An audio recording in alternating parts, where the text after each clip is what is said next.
Cultivar las plantas con las que cocinamos puede ser una tarea muy satisfactoria. Empezar a cultivar un huerto urbano es bastante fácil, sobre todo si empezamos con plantas pequeñas y que no requieran demasiados cuidados. Para mí, el mejor ejemplo son las aromáticas. Además, algunas como la albahaca o el cebollino tienen la capacidad de disuadir un poco a las plagas malas que atacan a nuestras plantas, así que son unas aliadas perfectas para proteger el resto de nuestra terraza de las plagas. Lo primero que necesitamos sería un recipiente o caja de cultivo porque, aunque las podemos cultivar en su propia maceta, la realidad es que necesitan sol y muchas veces se acaba degradando antes de tiempo. Las cajas de cultivo a menudo vienen sin agujeros. Esto es un problema porque entonces al regar las aromáticas lo más probable es que las encharquemos y esto suele ser letal para ellas. Por ello, para estos casos, lo primero que te recomiendo es que pongas una capa en el fondo de algún drenaje tipo greda volcánica o arcilla expandida, que lo que va a hacer es que todo el agua que caiga, ese exceso de riego, caiga a esa parte de drenaje y así nuestras plantas nunca estén encharcadas.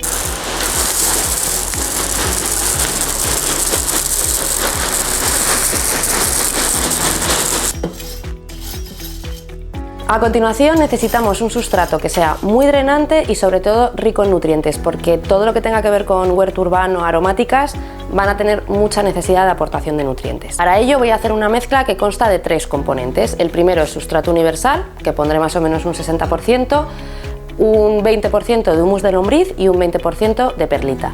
Voy a llenarlo todo aquí, que tenemos mucho espacio, y luego le daré vueltas con la pala.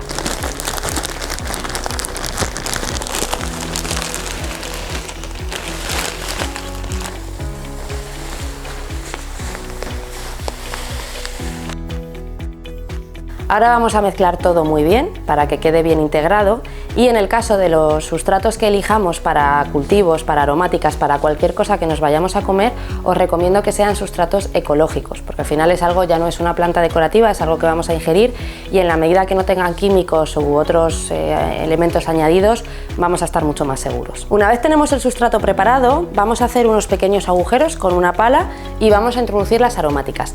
En este caso hemos elegido aromáticas que son bastante compatibles entre ellas, también sus cuidados, y digo esto porque hay algunos cultivos que no son compatibles con otros, bien porque tengan una alta demanda de un mismo nutriente, entonces compiten entre ellos, o bien porque algunos sean muy invasores con respecto a otros. Por ejemplo, si quisieras plantar menta, mi recomendación es que lo hagas en una maceta aparte, porque es tan invasora que lo que haría sería acabar con el resto de raíces porque ocuparía toda la maceta. En este caso vamos a plantar la albahaca, el perejil, el orégano y el romero.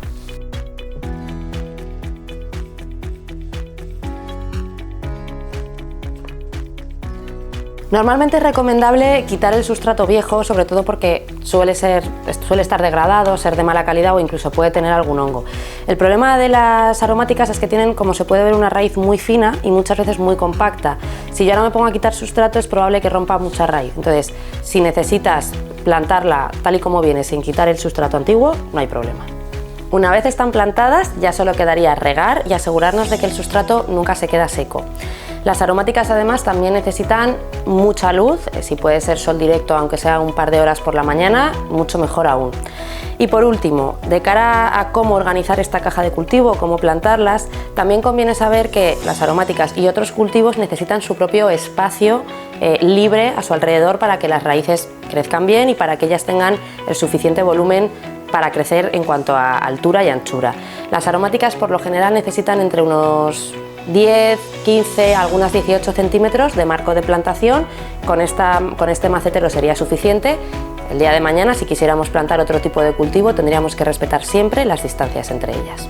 Como último consejo, la mayoría de aromáticas no soportan bien las heladas. Gracias a un acristalamiento como el de Lumon, vamos a poder tenerlas todo el año en la terraza, recibiendo toda la luz que necesitan y sin sufrir ningún tipo de problema con las heladas.